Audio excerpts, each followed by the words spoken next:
Hello, everybody, and welcome back to Only Stupid Answers. This is a show where we answer your questions about movies, TV shows, comic books, Stranger Things, and Emmy nominations. With me, I'm your host, DJ Woldridge. With me, as always, is Roxy Stryer. Hello, Roxy. What's up, DJ? And today we have an incredible special guest. Whitney, say hi to the kids at home. Hi, kids at home. Hello. I hope you're eating your vegetables and making your bones strong. You got to. That's important. Whitney, you gotta do. For those that are not familiar with you, who are you? Where can they find you? I'm Whitney Van Laningham. It's very nice to meet you. I am a host over at New Rockstars. That is my main bitch. And then my side hoe is Whitney Vision, which is where I talk about cartoons. So you can find me on the internet. Believe it or not, that's the place that if you want to look, you should start. And you can find me on New Rockstars and on Whitney Vision. So do that. Oh, and at Whitney Puppy. That's my handle. Yeah. Be sure to go check that out. We were talking a little bit before we went on air that one of the shows you're covering on Whitney Vision is Owl House. The Owl House. Yeah. It is the best show I've ever seen. I love it. It's a horror, gay, teen witch comedy, and it's incredible. And you can find this on Disney Plus. Yes, cool. It is a Disney Plus show, and they are about to go into their third season. Mm-hmm. So that's the next video I'm doing is what you guys can expect for season 3. So it's gonna be fun. Baby. Check it out. Check it out. So a little business up top. If you're listening to this, if you want to watch it live, you can do that over patreon.com/onlystupidanswers. If you are listening to us on iTunes, please give us a 5-star review. We appreciate it. And if you're listening on Spotify, we ask a question every week. Last week's question was, what is your favorite moment in Thor, Love and Thunder? Stephanie Raposo said, I like in the flashback when Thor tells Mjolnir, to take care of Jane. Yeshu Wazalewski says, I mean, the negative space or whatever it's called, very cool and fun, and Bale is so much fun. Sailor Gaines says, all the Mighty Thor stuff, I wanted a trilogy, and then some A4 stuff, I don't ask for much. And then Stormy Woods said, Valkyrie, there wasn't enough of her. Whitney, did you have a favorite moment in Thor, Love and Thunder? Oh, I am a big fan of one Dwayne "The Rock" Johnson. And so that joke at the end just slayed me. I was dead. I loved it. And a rock named Dwayne. Boom. Love it. Got it. It took me a second. Now I just realized that joke sailed right by me when I watched the really? movie. Yeah, that was the final scene with Korg where he's dating a guy named Dwayne now. Got it. Mustache. I think at that point in the movie, I'd kind of checked out. I was like, okay, we're good. It was the very end. So you were probably locating your cell phone. Where did it fall? Where did it go? Seats, cleaning up that popcorn, shit like that, DJ, what's the negative space? That's where, boom, Gore. Thank you. Wow, it took me a second. That's where Gore's hanging out. That's where the black and white spot where they throw down with Gore. Mm-hmm. Really? I don't know that it's basement look. Okay. Yeah, I don't know that it was called the negative space. Negative space. Yeah. It was the negative zone. It was the negative. Yeah, I think it was just like the negative zone, the nega realm, whatever. Yeah. It was the where you just go hang out with your necro sword when you just want to kick back. Shadows. Yeah. You want to kick back for a little bit. It's the only place you can go with your necro sword because you can't go to like fucking Disneyland. You'd kill the place. Exactly. No color. That would suck. It'd be a bummer. It'd be a bummer. Oh my goodness. And of course, I should mention on patreon.com/onlystupidanswers, you can listen to our Patreon exclusive shows, What We're Into, where Roxy and I talk about the shows we can't talk about on this show, and Spider-Versity, where I talk about all the Spider-Man stuff with Sal from Comic Pop. We're in the middle, we're getting ready to go into Spider-Man the Animated Season 2, which has got some really cool stuff. And of course, my Kickstarter just ended for Hellbent 2, and it did really well, and that is thanks to everybody that backed it. And so I just wanted to take a second to thank everybody that took the time to back this comic. I think you're really going to love it when you get your hands on it, and I just want to express how grateful I am that you back this comic. Every time you put something out there, you're putting your heart on your sleeve, you're putting your work out there and hoping people respond. And so getting the response that we did felt good. It felt really good, and it really means a lot to me. And so stay tuned for updates on that as we finish it up. Everything is off to the editor right now. Once that's done, we'll get letters on the thing. Everything else is done. It's already drawn and colored. We just need to put letters on the bad boy so you can read it. And then we'll get it out to you all. So stay tuned for that. Oh my goodness, that is all the business. Now it's time for news. Roxy, I'm very excited to talk about this with you because I know you have thoughts. I got you, DJ. I know you have thoughts. We're going to dive into Emmy nominations for 2022. Roxy, kick this off for us. What are your Emmy nomination thoughts? Yeah, I'm just going to give you some generals, but then I'm going to get into my snubs at some point, DJ. Yes, you've got to. Hold on. I think we've got a question from Stisagetta. What do you think? Who do you think was snubbed this year at the Emmys? Yeah. So many people. But okay, prefacing it with this, Emmys are my favorite awards show by far. You guys know I'm a TV junkie. I watch more television than anybody I've ever met. It's not an exaggeration. And I'm just like truly, truly obsessed with TV. And I do find that most people, when talking about television for the Emmys, they just talk about the most popular shows, not necessarily the best shows. Mm-hmm. So there's a lot of snubs. But interestingly enough, this year, I feel like some of the shows that deserve to be nominated were nominated in categories that I didn't expect them to be nominated in. Okay. So, for example, like Atlanta or Insecure not being nominated for Outstanding Comedy Series, but being nominated for Donald Glover and Issa Rae. I was like, that's very bizarre. That is really, very weird. Really weird that in Insecure's final season, we couldn't get that comedy nom. Like, why? So who would you boot? I'm looking at the comedy nods right now. We've got Abbott Elementary, Barry, Curb Your Enthusiasm, Hacks, Marvelous Miss Maisel, Only Murders in the Building, Ted Lasso, and What We Do in the Shadows. You know who I'm booting, DJ, and I'm not trying to do this to hurt you, but What We Do in the Shadows. I'm sorry. That's who I'm booting. It's so good, though. Counterpoint, how about we boot Curb Your Enthusiasm? Counterpoint, you aren't caught up on that show. So you don't get to boot it. Booting shit and not Only Murders in the Building. I'm sorry. I love Steve Martin. I love Martin Short. I love true crime. But it wasn't. It wasn't the best. Oh man! Shots fired from all angles. I don't think it deserves a nom. I liked it. I liked the show, but I didn't love the show enough to give it an Emmy. Here's where I agree with you. Here's where I disagree. The show's great. I disagree because the show's great. Here's where I agree with you. Both Atlanta and Insecure are better than Only Murders in the Building. Fair point. That's what I'm saying. It's not a bad show. I don't hate it. It's just I didn't think that it was going to get nominated over these other shows. Also, can I float an idea that we might all be able to get behind? Move Barry out of comedy series because it's not really one anymore. It's not kind of that anymore. And on that note, DJ, in terms of huge snubs, after that elevator scene, how are we not nominating Sarah Goldberg for outstanding either supporting or lead actress, whatever she is in Barry? That one scene alone, you and I were so scared of her. It was like the craziest moment. But you're right. She's not that funny. Yeah. I'm not saying the actress isn't, but in this season, it's not like she's that funny. She's just so good. It's basically at this point an existential drama with some jokes in it. Yeah, for sure. A bunch of other big snubs. You want me to go through who I think got really screwed? Please. Oh, yeah. This Is Us final season. This has been one of the biggest shows of the decade. No nom for Outstanding Drama Series. People were more upset that it wasn't nominated, that Mandy Moore wasn't nominated.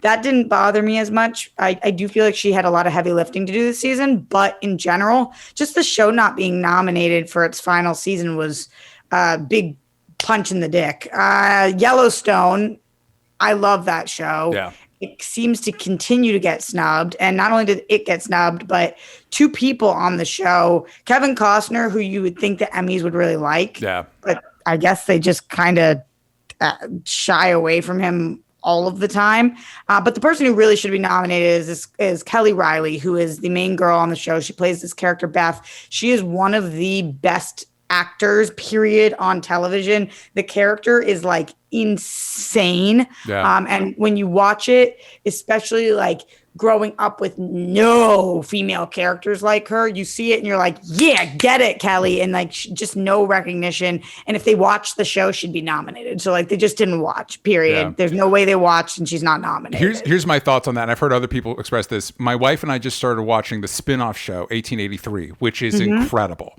But we have the Paramount with ads, and all the ads are like, hey, you want to come to Tractor Town to get your tractor farm stuff? And it's like, oh, this might be why the Emmys ignore it, because this is how they perceive it. This is like, well, this is for this is not for coastal elites, whatever. I don't know. I just feel like it gets slotted into a different part of their brain, and they're like, never mind.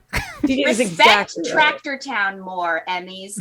Come on. You get that Quit demo. snubbing Tractor Town shows. I grew up on one coast with the Atlantic Ocean. I moved 3,000 miles to live in a place with the Pacific Ocean. I understand being a fan of the coasts, so I hear what you're talking about though. This show is not something that anybody I know is watching. It's all my friends that are in the Midwest or the middle of the country, but it's so good. Yeah, everybody that watches is like, oh, this is really good. Well, it's Taylor Sheridan who did Hell or High Water and a bunch of other great stuff. And again, I haven't checked out Yellowstone yet, but I am watching 1883, and that's like really excellent. Like, it's really, really good. Yeah, definitely. It's really well done, and it's different than the other things, and it's not middle of the country in the way that, what's the biggest show of all time? Big Bang Theory. It's not middle of the country like that. So it's middle of the country excellence, and really, really good. So I love that. Something that DJ, I bet you're going to agree with me on, is that Britt Lower for Severance, Helly, no nom there. Come on.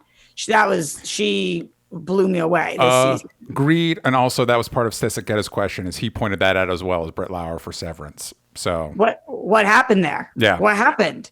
Y'all nominated everybody else except for her and what's the dude who's really smart, always on the computer. Yeah. The only other dude that wasn't nominated, whatever that actor's name is. But they nominated everybody else from the show, and I was like, wait. Patricia Arquette was nominated. Adam Scott was nominated. Our two amazing gay lovers were nominated. Like, come on now. What are we going to do? Just not nominated? She was so good. Why? Why'd she get snubbed? They hate you. That's why, Roxy. They hate us. Yeah, that's why. I feel the same way about Jennifer Aniston getting snubbed for Morning Show, and in general, Morning Show getting snubbed. Season 2 Morning Show wiped the floor with season 1 of Morning Show. Why did it just stop getting recognized? I think it's because Hollywood's like, shh, don't tell our secrets. We still suck. Everybody's still getting fucked with, but shh. But that show pushes boundaries, and Hollywood just kind of wants to bury it. Bury it, no pun intended. But really good. Another one of my biggest snubs. You heard me talk about this show, DJ, for a limited series. The limited series shows were everything that was popular, but not Made. And Made not only should have been nominated, it should have won. That show was heartbreaking. Wait, that wasn't like a season 1 of a multi. That was specifically a limited series? Yeah. Okay. Yeah. I did not realize. It was here is the interesting thing about what you just said, DJ. What is a limited series, might one ask? I don't think that the Emmys has decided that, because, Fargo and American Horror Story are limited series. Yeah, I see right here, Impeachment, American Crime Story. Yeah. So what the fuck is a limited series in 2022? It's not something that only has one season. Oftentimes they have 8 episodes, which a lot of shows have 8 episodes now. Yeah. So but I do see a Miss Margaret Qualley in lead actress for limited series. So because she was everything and the show was the best. So they were like, we're going to snub her here, but she's still going to be nominated. I hope she wins, but I don't think she will. And then another person that I would think the Emmys would love, so this was a weird snub too, for Samuel L. Jackson in Last Days of Ptolemy Gray. He annihilates that role. I told you weeks ago, months ago. At this point, it could have been years ago. It's impossible to say. Time is illusory. I told you that this show was like too sad to watch. I watched every second of it, but it was hard for me to recommend to people because it was so fucking depressing. Like in 2022, when you cannot avoid the news and you're inundated with it, and I don't have the right over my own uterus. I like don't want to be depressed all the time. I want to watch fun things. So this is a impossible show to recommend. However, if you do watch it, you know that Samuel L. Jackson, as one would expect, is a stud in this show. Like he is undeniably brilliant, and he's an A-list celebrity. He's in a very reputable show that's got a lot of clout around it. What happened here? Yeah. Like, did they forget to fill his name? What happened? Why would he not be nominated? That doesn't make any sense to me. Maybe they were worried he wouldn't show up to the ceremony. Honestly, he's got places to go, people to see. Yeah, he's a busy guy. Maybe he's too big for us. We don't know. Yeah. Did I convince you to start watching Search Party, DJ? Listen, I started watching it. Oh, did you watch? I started watching it. I'm obsessed. Yes, girl. Yeah. I'm obsessed with Search Party. Oh my God. Pancaking is incredible. Your Honor, my client's not on trial for having sex with food is my favorite line from any TV show, anywhere, anytime. I rewatch that clip when I'm sad just to feel alive again. R.I.P. Louis Armstrong. Best. Search Party's fucking amazing. So, snubs across the board for its final season, but John Early, I feel like he deserves everything. Yeah, he definitely deserved. It could have been supporting, but I think he deserved outstanding lead actor in comedy series, like possibly even the win. So that show, I think it had some weird stuff. If I'm right, it was on two different networks, and one of the seasons was delayed by 2 years, and and then in the final season, it turned it into The Walking Dead. It completely jumped the shark, and it was perfect though. Like I loved it, and I know so many people didn't like that. And I loved it. I don't fucking care. Those people can get fucked. It's the best season. It's so good. It turned into a zombie apocalypse show after years of it being like a murder comedy. Yeah. And then all of a sudden, it was just like The Walking Dead, but it's still so funny. Spoiler. And so good. Sorry, whatever. It's okay. It's my fault. Honestly, it's my fault. It's really, and DJ, it's really not a spoiler. Like you would be watching and be like, oh yeah, what? you will not. You'll forget that we had this conversation by the time you get to season 5 of Search Party. Cool. Fine.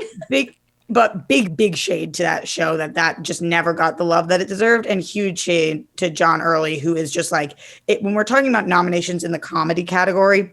Oh, I feel like we get really screwed because everybody is now a dramatic actor in a comedy. He is not. He is so fucking funny. You're crying, you're laughing so hard at him. So that is kind of, to me, like what a comedic actor nom should look like. It should look like somebody who's making you laugh out loud. Yeah. Not that I get to be the queen of all what nominations are, but like why not? None of the people, the only Murders in the Building guys obviously are comedic actors, but a lot of the noms in this category are like more dramatic. I'm just looking at Don Glover, Bill Hader. I mean, Jason Sudeikis is a little bit more, although not really kind of the straight man on the show. You know, it's not like you're watching Ted Lasso. Yeah, he's great, but it's not like you're watching Ted Lasso and you're like, you know who makes me fucking crack up? Jason Sudeikis. Like, not really. I mean, his puns though. His puns get so cute, so I sweet. love his little puns. Yeah, really good. But like, I really would love to see some of the funniest people be nominated in that category, and they're not. Yeah. So those are some of my major snubs. But in general, a lot of great noms, a lot of great people. At least I can give the Emmys that. That's why they think they're better than the Oscars. Boom. Emmys. Wait. We got another question here. Yeah, what you got? Hold on.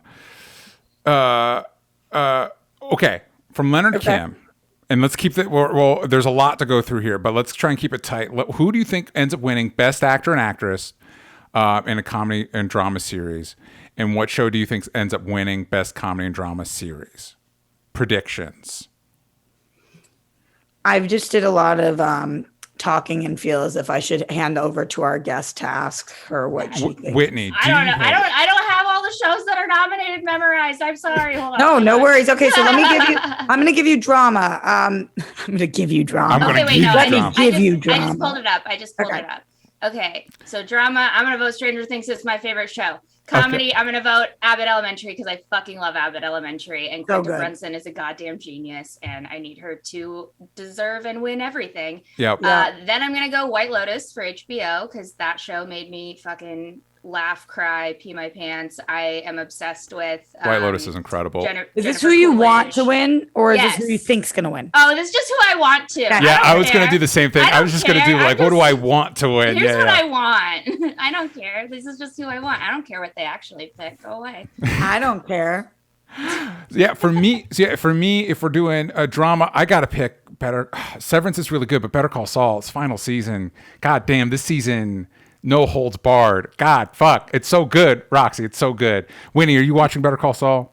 I'm not, but I can tell you that we need doubles, no triples of Bob Odenkirk. Yeah. It's so good. The season's so good. It's a toss up between that and Severance for me, but it is Better Call Saul's last season. So for me, that's what I'm going to say. Comedy. I'm also going to say Abbott Elementary. For limited series, I'm going to co-sign White Lotus. Roxy, let's do those, and then we can move to the actor ones real quick. I vote for Severance for drama series, hands down. The only one of these I haven't seen in the current season is Better Call Saul. It's so good. So I hear you on that, but I don't think they're going to give it to Severance because it is... Because they hate us. Yeah, because they hate us. Yeah. Hate us because they ain't us. Yeah. And that's the point. Comedy series, if they were giving it to the best show, they would give it to Abbott Elementary. That was the best comedy of the year. But I don't think they're going to do that. I think probably we're going to be looking at another Marvelous Mrs. Maisel situation, or maybe Hacks, because Gene Smart last year won, so possibly. And then limited series, I give this to Pam and Tommy. It pains me to do that because Pamela Anderson didn't want the show made, but I think that's who's going to take it. Okay. All right. And before maybe Dopesick might win that one. Before we wrap up, let's hit the big actors for drama, actor and actress for drama and comedy. Whitney, do you have that in front of you? Yeah, I got him. Got him. Okay, so sadly, I have not actually watched any of these this year from the drama series. I haven't watched Ozark, Succession, Squid Game, or Better Call Saul. Well, so I'm fucked there. Can I recommend to you? Yes. Specifically Severance, but also Squid Game, and also Better Call Saul is more catching up to do, but So just all of the shows I just listed. Yes, pretty much. Except I have also not seen Succession or Ozark, so that's I can't vouch for them. Although I've heard good things. See, I in the same way that Roxy just said that she watches more TV than anybody she knows. My problem is that I watch more TV than anybody I know, but it's never shows like this because I have to watch 912 hours of cartoons per week. I have to keep up with every single Marvel show, every single Star Wars show, every single and it's so much. You're looking at the list going, I don't see any Owl House on here, so I don't know if I care. Owls or Marvels. No, and I obviously care about other kinds of shows, you guys. I'm not just a nerd. I like normal stuff too. Yeah. But I don't fucking have time to watch everything that I want to watch, and it makes me so mad. It's such a wild time we live in where we have to be like, listen, I'm not just a nerd, okay? Listen, I have other preferences. Yeah. Well, because I feel like that's the conception, right? Is you see somebody who does what we all do for a living, and you're just like, oh, that person does not get outside the MCU ever, do they? And I'm like, no, I swear I do. I like other things. I'm normal. I think for this one that Bob Odenkirk is going to win. Please and thank you. I want him to. I'm going to vote for him too, even though I haven't seen the show. It's between him and Jason Bateman because those are the two final seasons, but I think they're going to give it to Bob Odenkirk.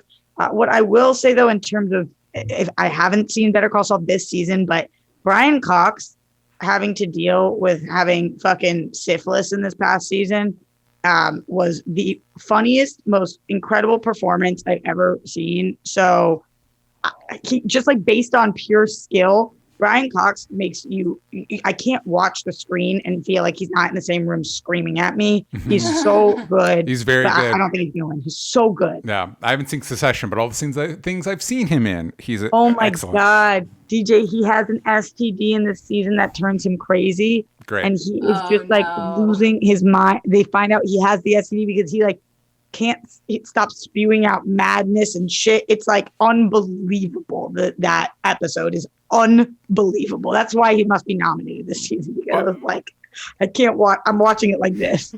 What about lead actress, Roxy? I think that for lead actress, these are great noms. It was Killing Eve's final season, wasn't it, DJ? It was, and I haven't watched it yet. I've heard not great things about it. So what we know is that Melanie Lynskey won the Critics' Choice Award for this. She was excellent, but it's a new show. Don't think that the Emmys are going to give it to her. Killing Eve's got a shot, but they've got that 2 noms, so it's going to probably be split. I give this to Laura Linney. It's the final season of Ozark. She's a fucking star, and she had the most to do of any of the actors on the show this season, I think. So now we get to what I think, at least in my brain, is the most contentious because of all the things we just talked about, was lead actor for a comedy series, because there's obviously, like, Bill Hader and Donald Glover are incredible, but like you mentioned, Roxy, neither of those performances are particularly comedic. Like, yeah. So here's who should win this, DJ. It should be Nicholas Hoult for The Great. That's who should win this. He will not. Okay. But that's who is the best comedic actor, or has the best comedic role, and does the best in that role of these nominations. Whitney, who do you want to see win? Honestly, out of all of these, even though I said I don't think that Only Murders in the Building is like necessarily a show I would pick for the Emmys, I would pick Martin Short in Only Murders in the Building, because his character is just fucking incredible. I can't, like, I love Steve Martin and Martin Short so much, and just seeing them together is great, but Martin Short brings something to this character that is just so uniquely him, and I love it. I think he definitely deserves to win that. Yeah. He's so good. He's so good. He would be my pick over Steve Martin in this show. Me too. Yeah, in this show. Obviously, you can't make me choose between my 2 boys in real life. I love them both equally. But yeah, like in this circumstance, I would go Martin Short all the way. So now we last one we'll cover is lead actress in a comedy series, and I feel like it's going to be a toss up between. Let me put it this way: for my personal preference, toss up between Quinta Brunson and Issa Rae for Insecure. You got to give this to Issa Rae. You have. Has she not gotten one yet? I don't think so. And like, what did we have? 8 seasons of the show? I think it was like 5 or 6. However many it was, This show's been on for a minute. If she's won, then maybe not, but it's the final season. Yeah. She created a fucking masterpiece. And like, not just for her performance, but for the entire show. Come on. And somebody correct me if I'm wrong that she hasn't won, but she's oh my God, do I look up to Issa Rae in a way that like she is a god walking amongst humans. This show is brilliant. She's so good. This final season with like all of the different mirror wrapping moments and like the way that they had to tie everything up, and that her character really does have a beautiful arc. Yeah, come on. But I mean, obviously I wouldn't be mad if Quinta won. She's so fucking funny. I just think she'll win maybe next year or the year after, possibly the year after that. Yeah, I agree, except Abbott Elementary feels like it's a bubble show. And it's like, I'm worried that it'll go away too soon. I hear you. Whitney, do you have a preference?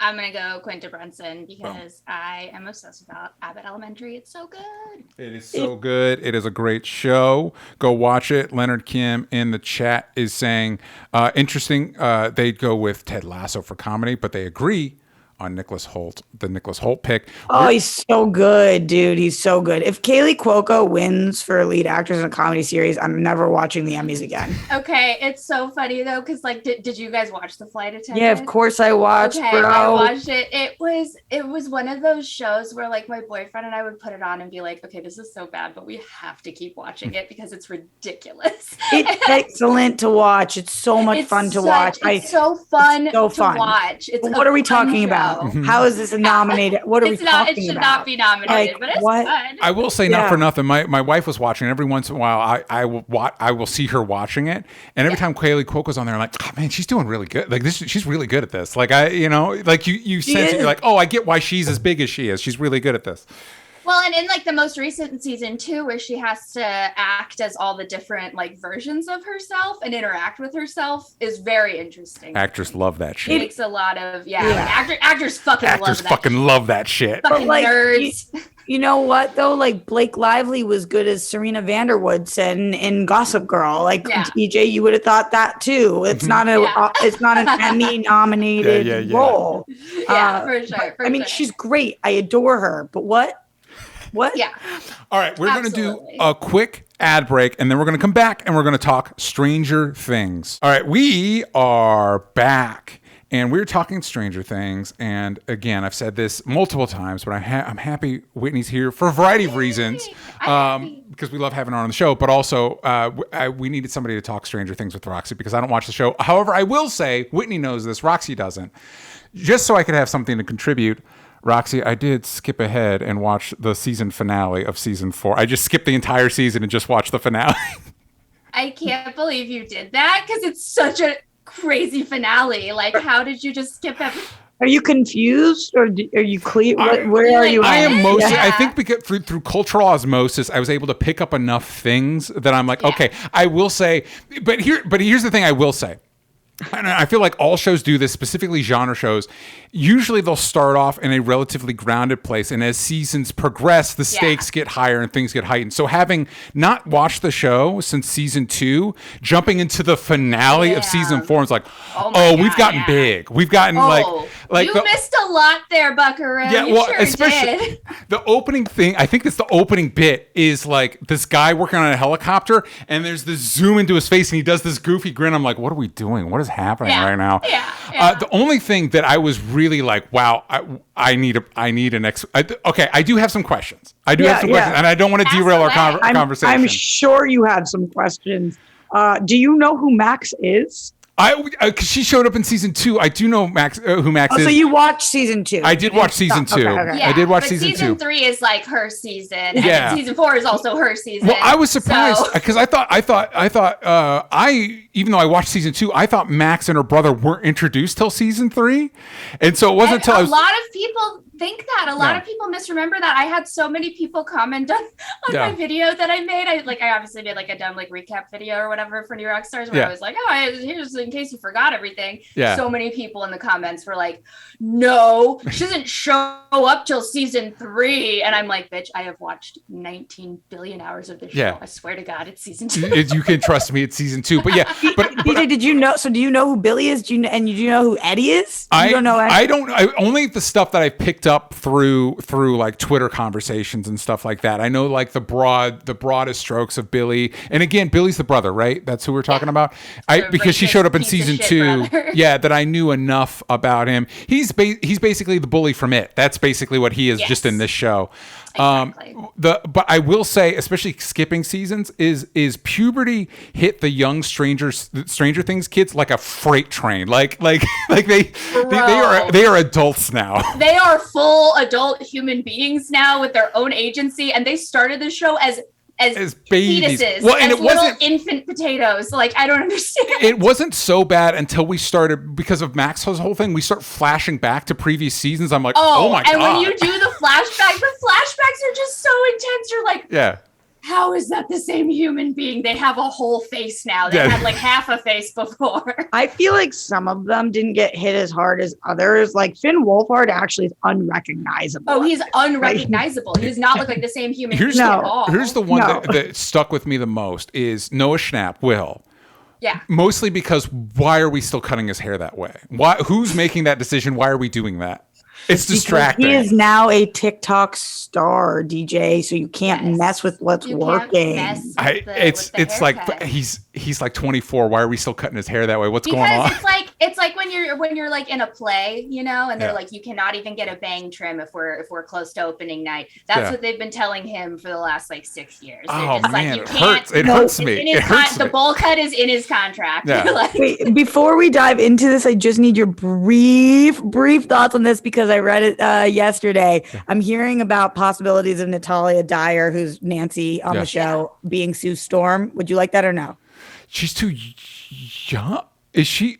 Sure, she seems really young. She projects young. Like obviously she's in this her weird state where mid-20s. I think she's like 25 or something. Yeah, I heard the rumors that 27, I think. Oh, she's 27. Damn, I thought she was like a lot younger.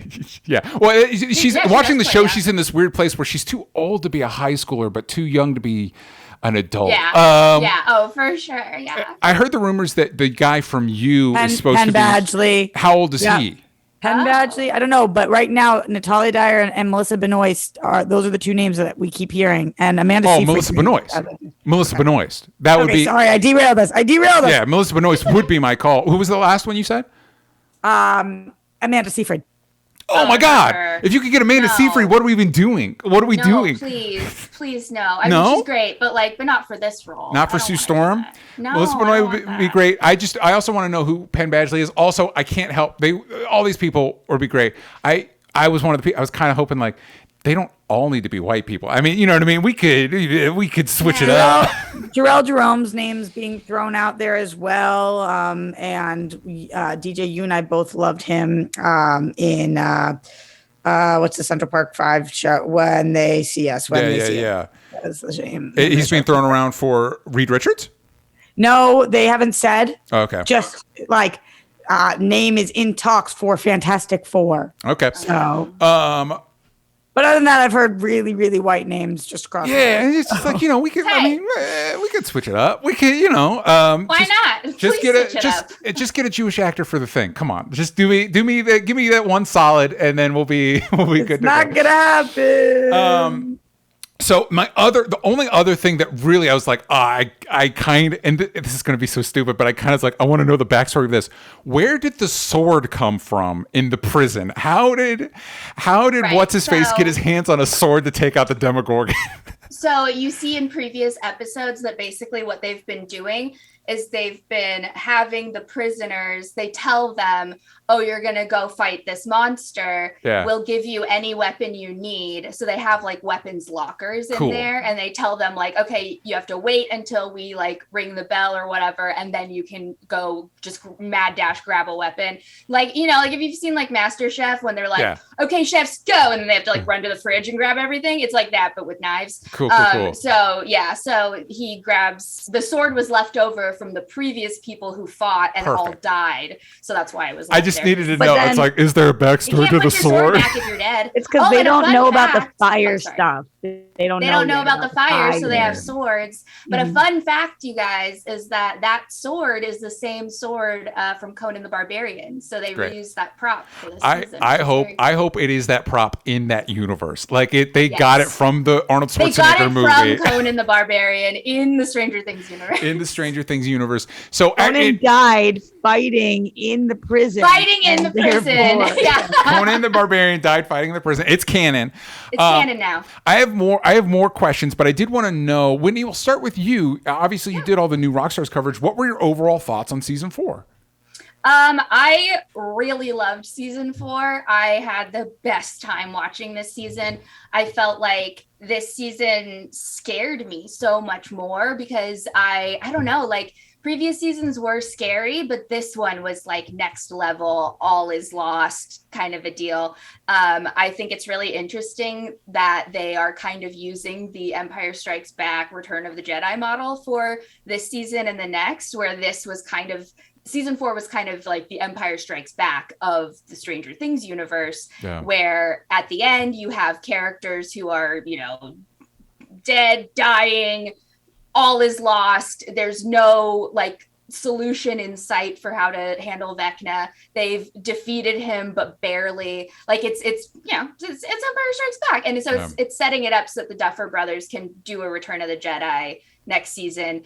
get Max out of carbonite, shit like that. It's gonna be so fun. I really loved this season. I loved all the choices they made. They threw Max in a blender at the end of this. They threw Max in a fucking goddamn blender, and I was just like, oh, don't. She's Taylor's version all too well. You don't do that to her. You don't do that to Sadie Sink. I don't know how we do backsies on this. I don't know how. You can't do backsies when your brain gets scrambled. She's in a goddamn coma. You don't wake up.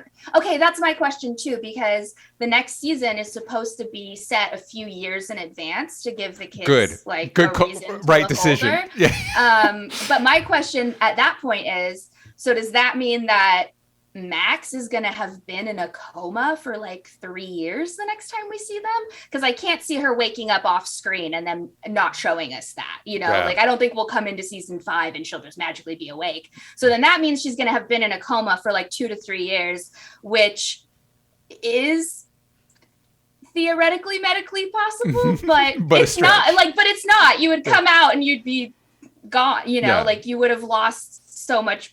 Like your brain doesn't just turn off and on like that. People don't just wake up from comas like they do in soap operas. You don't just wake up and everything's cool. So I'm kind of like, are they gonna just how is this gonna work? It's gonna. I know it's movie magic is how it's gonna work. Yeah, exactly. I'm still just like, what are you guys doing? Tell me. I need to know now. I think there's like 10 different ways that they could handle that situation, though. When we come back, she absolutely could be awake, and then we go through flashbacks of what happened to get her to that point. He's like living inside her somehow, or there's some danger of he's like glommed onto a portion of her. So there could be something with that where she is able to just be awake.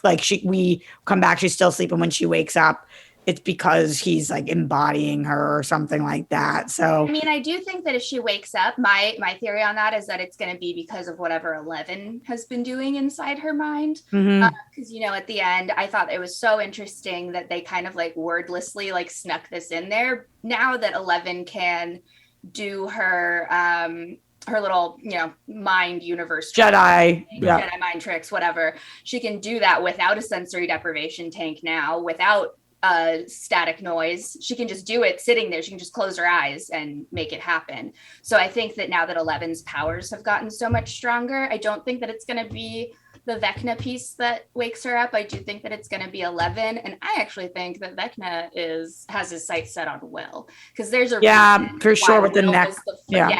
There's a reason why Will was like the first ever victim in Hawkins, and I think that Will is going to have a much deeper connection to Vecna next season, especially based on their matching spider drawings. The spider stuff for sure. I'm with you. I think that that's very possible. And then to combine our two main topics of the day, people were very upset about Sadie Sink not being nominated for an Emmy for this. However, she's amazing. But I'll give them this: the last 2 episodes were not eligible for this year's nominations because of when they aired, and that's really when she was shiny. So for the next Emmy nominations, those will be.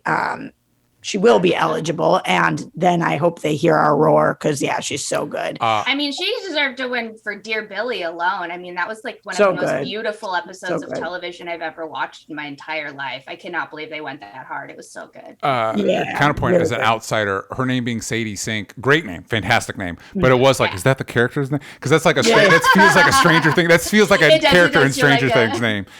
Sadie Sink at the skating rink. Yeah. So we talked around it a little bit, and I did want to clarify some stuff. So Vecna is number 1, who is prior to number 11, right? I'm on the right. /Henry/1. Great. Cool. By the way, spoilers for Stranger Things season 4. Sorry, everybody. Should have said that at the top. Guys. Fuck it. You should have known that when you saw my face on the thumbnail, motherfuckers.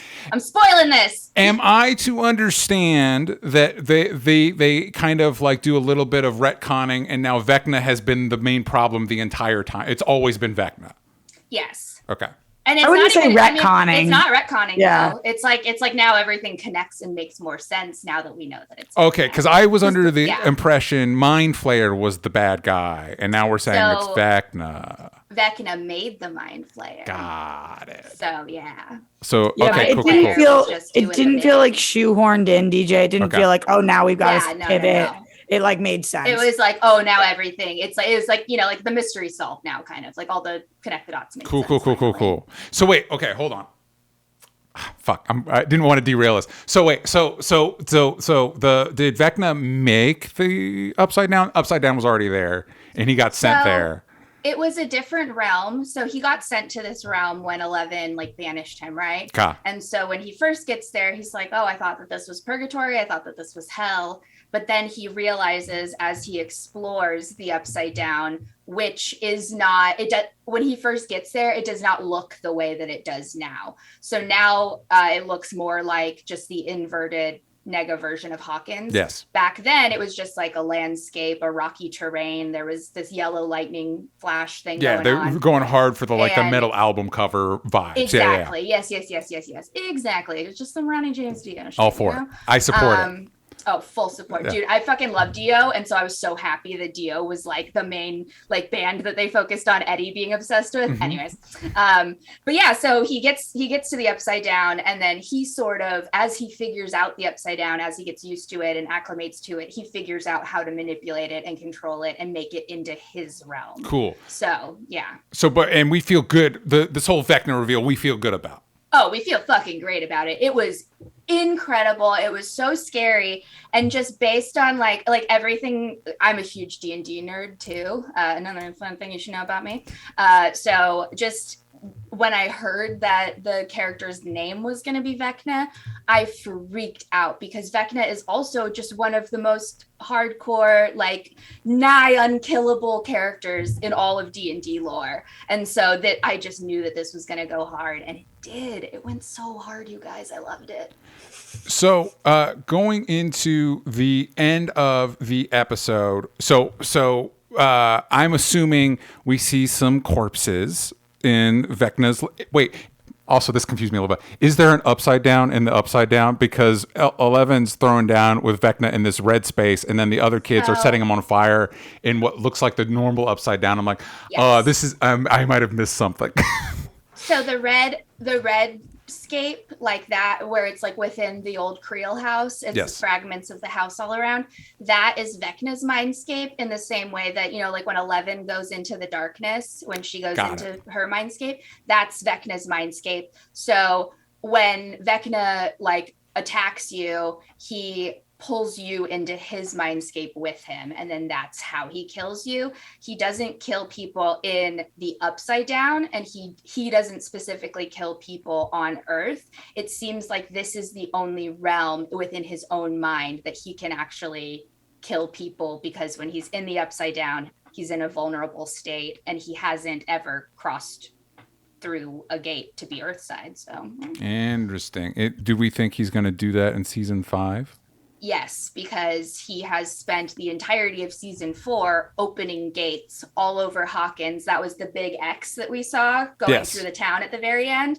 And so with all of those gates open, it's going to be much easier for him to infiltrate. That leads me to my question for you both. One, when the gates opened and that one jock kid got melted from the inside out, that was hardcore. That was like, I didn't know this show did that shit. All right. That was the fucking tits. Yes. This show does that shit, man. So go watch season 3. I'm mad at you. Go watch it. Wait. So what before we ask my question, Roxy, we'll start with you. What are your rankings of the seasons? If you had to rank the seasons as from least favorite to favorite.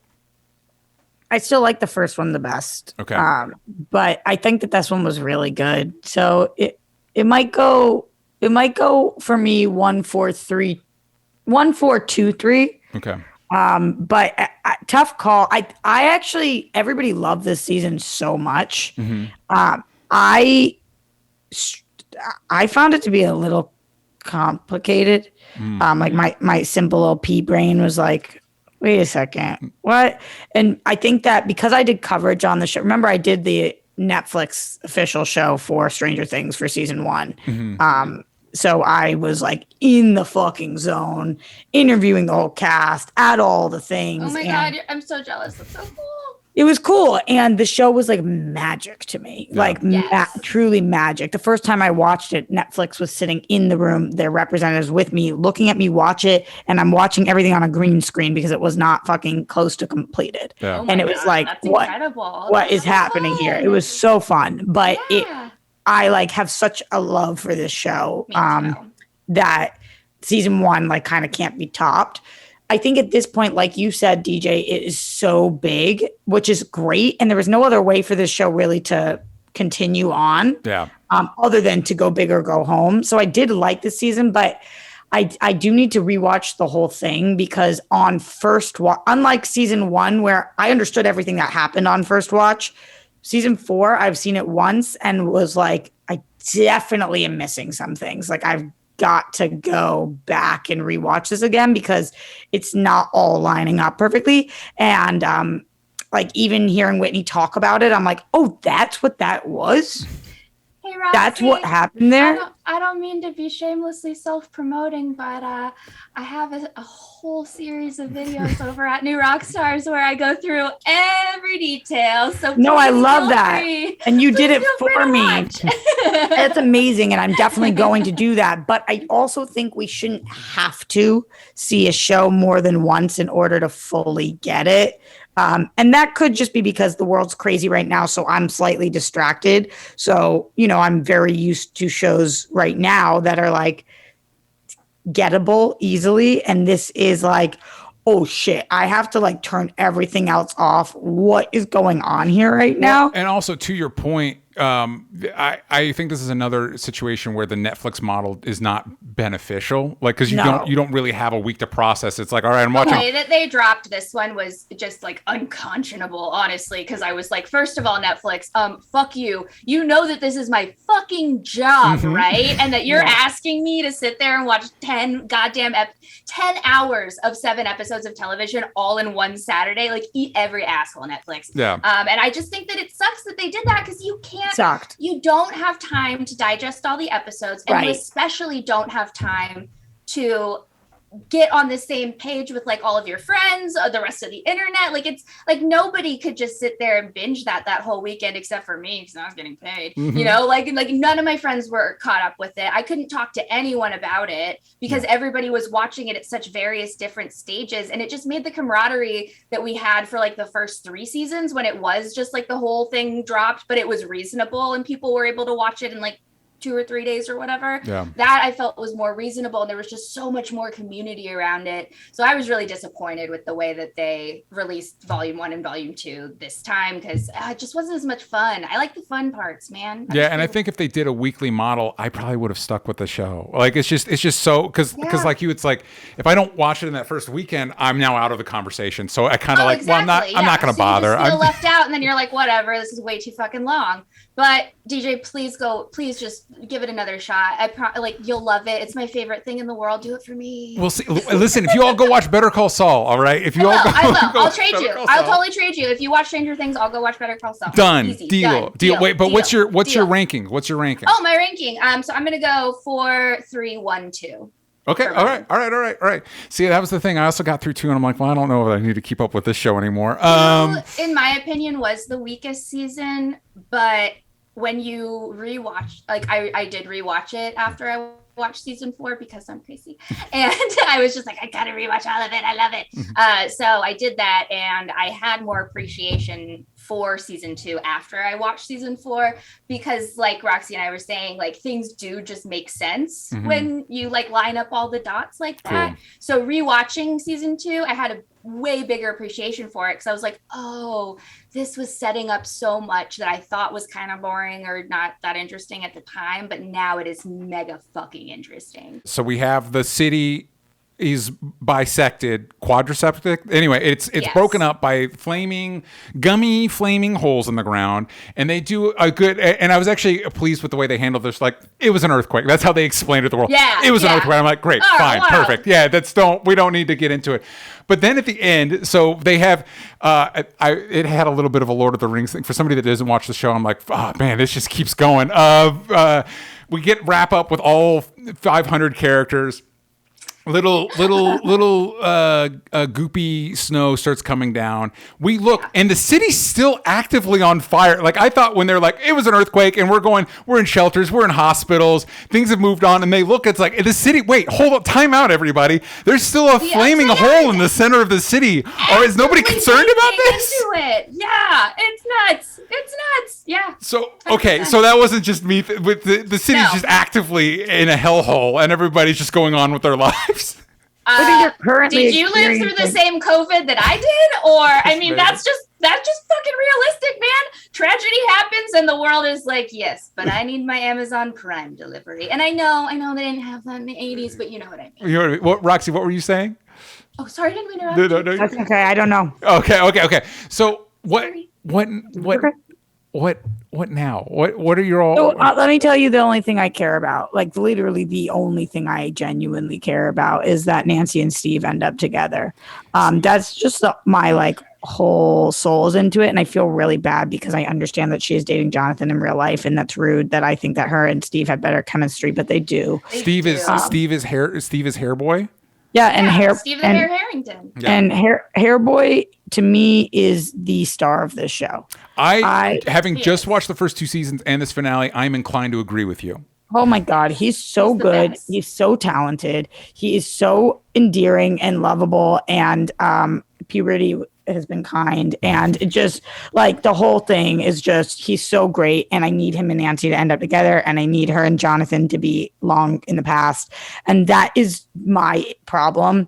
I understand that I am watching a show that everybody watches for because of the like Demogorgon monster, like, and I'm like, it's also a romance. I wanted that Joyce and Hopper make out just as bad as the next gal did. I want Steve and Nancy. I need Steve and Nancy. It's all I care about. Is I'm a lover of love, a shipper of ships, and like I don't care what else happens in the 5th season. I genuinely, if they get together, I'm gonna be happy with the show, and if they don't, I'm not. That's what I know. And 5th season is last season. Yes. Okay. Is last season. That was another weird thing watching this finale. It's like, if I didn't know there was another season coming, I would have assumed, because we're doing so many callbacks to the earlier seasons, this feels like a series finale. This felt like we're wrapping it all up. We can't end it with the world on fire, though. Well, but up until that, like we're taking it to Vecna, we're setting him on fire. He's flying out the window. Yeah. We're flashing back to previous seasons. He's flying out the window. Let's go. Yeah, this feels like okay. So Whitney, obviously, you had to watch this season a billion times to break it down and everything. The thoughts on season 5, where you see it going? Okay, well, I am going to answer that question, but also slightly derail things just a tiny bit. Please and thank you. I have to get this out of my brain. I have not been able to talk about it with anyone else because my Stranger Things script for New Rockstars was already so long, and I didn't want to murder any poor editors, so I had to cut this out of my script. But it was my favorite part of my script, so I need to talk to you guys about it. Please.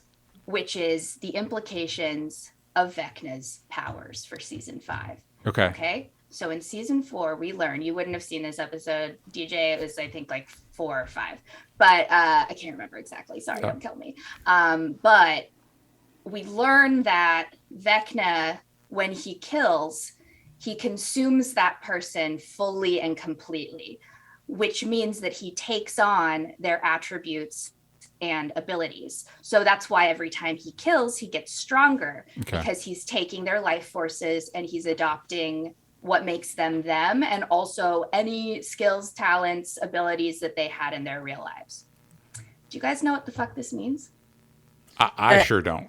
We're going to get all the things back. Is a cheerleader. Hear me out. Vecna has all of Chrissy's skills, right? And Chrissy was the head cheerleader for Hawkins High School, which means that Vecna can do a fucking pyramid. He can backflip, baby. He's got his round-offs set. He's got his pom-poms fucking ready. Wow. Somewhere deep inside his little Vecna brain, he knows every single cheer by heart for the Hawkins High basketball team, the Tigers. He knows all of them. And that is wild. So That's really good. And if we don't utilize that in season 5, then they are mistaken. What? We Yeah. had a Oh, whole waste. thing where Dr. Owens explained, and Brenner, it was Owens and Brenner explaining to 11, they were like, he doesn't just kill, he consumes. He takes everything that you are. He takes every attribute that you have. And I'm like, so he's a cheerleader, right, guys? I think that's a cooler skill when you live in a world with like mutants or superheroes and you're like, you take their abilities. When it is cheerleaders and stuff, it's like, okay, I mean, good for him, I guess. I don't know. What? DJ, you've never been a flyer, clearly. That's a sick ability, It's bro. a sick skill. I'm just saying, a sick skill. He's got psychic abilities and a big monster claw. I don't know what else he needs to be rocking. Dude, he needs to be rocking some cheers. He also needs to be able to shoot 3-pointers. Yeah. He needs to be an ace editor for the high school newspaper. Yeah. And also apparently now he needs to be really into Kate Bush. So I'm assuming all the things you're listing off are those mutilated corpses I saw in Vecna's little mind. yes, Okay, yes, cool. Oh, yes. While we're on Netflix things, this is kind of unrelated, but that's my tie-in. Does everybody say to you that you are like identical to Emma Mackey? Me? Yeah. No. Have you never gotten that before? No, I've gotten Emma Stone because of the eyes. Watch this. No.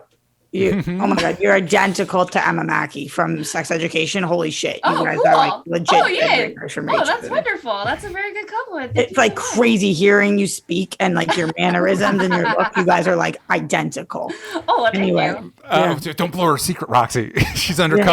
Yeah, that's my secret identity. No, I oh my God. literally I would pick looked a up- better last name than Van Laningham if I was gonna make up a name. Are you fucking kidding me? Straight up Yeah. looked up. I didn't want to ask you that until I looked up if you guys are siblings because I was like, I don't want to fucking out her for something. Like you guys are like, oh my God. Neither you watch Sex Education? No. No, I haven't seen it yet. My God, why don't you guys care about me? Sorry. I'm so sorry. I will. I promise that's- I'll watch that it. I'm is sorry. fucked up, bro. I know. So when you watch, you'll know what I'm talking about. We'll all be in on it. So going back to predictions for season 5, we think we want to see Steve. Is it Steve and Nancy? Was that the names of the Steve and people? Yeah, it's obviously Gotta get Steve and together. Nancy, DJ. Okay, cool. We want to see Steve and Nancy make out, and we want to see Nancy. Vecna do some backflips and some splits. Yes. Yeah. What? Those are the two. And more, Those are the two, and, got it. and more Winona and Hopper. More Of Winona course. and Hopper all the fucking way. I need to see their date at Enzo's. That has to be a flashback that they give me. I'm sorry. It's too cute not to. You gotta give it to me. So obviously there was a lot of like, oh man, the finale is going to be a bloodbath, and of course a lot of our core main people totally safe and fine, give or Yeah. take maybe a max question mark. Like I said, Empire Strikes Back. you Yeah. know? What are the chances we lose some of the core main folks? Like, let me rephrase that. What are the chances Hopper makes it out of this show alive? Right? It seems like he's not gonna. I feel like he should, just Yeah, me because too. of how much bullshit they've put that character through. I kind of don't think that they could kill him because it's like, that would just be rude at this point. I mean, they had him fucking slaving away in like a Russian supermax prison, eating moldy bread for a year. Like, I don't know. Don't Yeah, kill I him. agree. That They're seems they're gonna dust somebody though, They for are. sure. And For it's gonna sure. be a kid, and I think it's gonna be 11. That makes sense. mean. Ooh, it could be. Because I think she's gonna have to save everybody, and the It's only gonna way take to, all her powers. yeah, for sure. Yeah, and like maybe because she doesn't want him to consume her, maybe somebody has to kill her or something. Like there's gonna be some because some if he kind of consumed her, he would get her powers. Right. And 11 is like the strongest fucking. Yeah, person and that would be a ever. big right. deal. So some kind of Yeah. definitely some kind of martyrship. I do think that like Will could be in trouble too. I Will think for that sure. Jonathan could be in big trouble. I think that Lucas will be safe. I think that it's likely that Mike is safe. I think that probably both Joyce and Hopper make it out alive. I think Dustin's probably safe. And I don't feel as confident about anybody else. Okay. All right. Nancy's got guns. I think she can take care of herself. Yeah, for she's sure. probably safe too. Well, she needs to end up with Steve. Did you guys see that tweet that was like, Nancy in Stranger Things is just, what if you gave Hermione a gun? That's Classic. my favorite. I'm Classic. like, yes, that is exactly what the fuck Nancy is, and that's why I love her. So Yeah, she's so good. what are the chances that we'll get like it style the kids are grown up and they have to come back, like a spinoff where the kids have to come back to Hawkins, kind of a thing. I mean, that'd be great. 100% chance. Into it. Okay. All right. Hell yeah. All because right. money. So that'd be great too, because 100% they should get, if they do that, they should get Bill Hader to play adult Finn Wolfhard again, because I would love that. Why not? Yeah. Also, Bill Hader was the best part of it too. I mean, that movie kind of very. Although the dicey, way but- that Finn Wolfhard is growing up, him and Bill Hader are looking less and less. that is true. I know, but I don't care. What It is- was a cute one. Also, cast Like Bill Hader Adam in anything. Driver would be a better Finn Wolfhard. Actually, yeah, you're right. Adam Driver would. Who's Maya Hawke's character's name? Robin? Is that it? Robin. Yeah. See if you can get Uma Thurman to come back, because there's a moment where she made a facial Yeah. expression like, Yes. oh shit, it's the bride from Kill Bill. Yeah. Oh. 100%. She looks so much like her mom. It's wild. She's getting dusted, bro. Dusted. I think Robin's getting dusted. But for sure. didn't we establish at the end of the episode she's bi? She's Oh, that wasn't this Baby. episode. Oh, okay. Well, that but was like, the end of season 3 that she listen, comes out. Stranger Things. I know I don't watch your show, but for one thing, add one or two more characters, just a couple more characters of color at least, please. Yeah. Also, don't kill your one queer character. Just going to throw that out there. If you only got the one. With Will, no, well now it's Will. What are the two people? What were the two characters you all felt confident were going to get killed? Yeah. It was Robin and 100%. Will. All right. It's probably going to be those two, and it's just like, don't kill all the gays, please. My last question to you both: what are the chances that Barb ends up being the final big bad? Barb comes back. She's the power behind Vecna. What are the chances? I no joke do think that we will get a Barb appearance. We just gotta because get of a Justice Barb! for Barb. Justice for Barb Justice forever. for Barb So, is like, so serious. yeah, too. so serious. So serious. So I don't think big bad, but I do think some kind of Barb something. Like she's Something that I did that was like kind of dumb when I was about to start season 4 was I was rewatching my old videos that I've done on Stranger Things in the past to kind of just like jog my memory and be like, okay, what was this about? Yeah. And so I was going through one of my old scripts just to like refresh the old thinker. Mm-hmm. And I was so mean to Barb in season 1 because I could not stop making fun of her for dying because she shotgun a beer improperly. And I was just like, you fucking idiot. You shotgun the beer wrong and you cut yourself, you dork. You don't deserve to live. And I read that back and I was like, holy shit, Whitney, what the fuck? What did Barb do to you? What did Barb do to you? Why were you so unhappy in 2016? My God. You're really rude. I was rude and I take it all back, Barb. I am so sorry. I was young back then and I just didn't know. I was young and ignorant and disrespectful, and I sincerely apologize to Barb. Didn't understand. All right, so that's it for our Stranger Things talk. Whitney, thank you for joining us. Before we go, remind the kids where they can find you. Ooh, you can find me anywhere, Instagram, Twitter, whatever, at Whitney Puppy. You can find me on YouTube at New Rockstars and at Whitney Vision. Please go check all that out. Roxy, where can the kids find you? Everywhere at Roxy Stryer. And you can find the show everywhere that matters at Only Stupid Answers. But on Twitter, You ain't got the vowels from stupid. I want to thank everybody for joining us. I want to thank everybody who contributed to Hellbent 2. Sincerely, it means a lot to me. And we will see you all next time.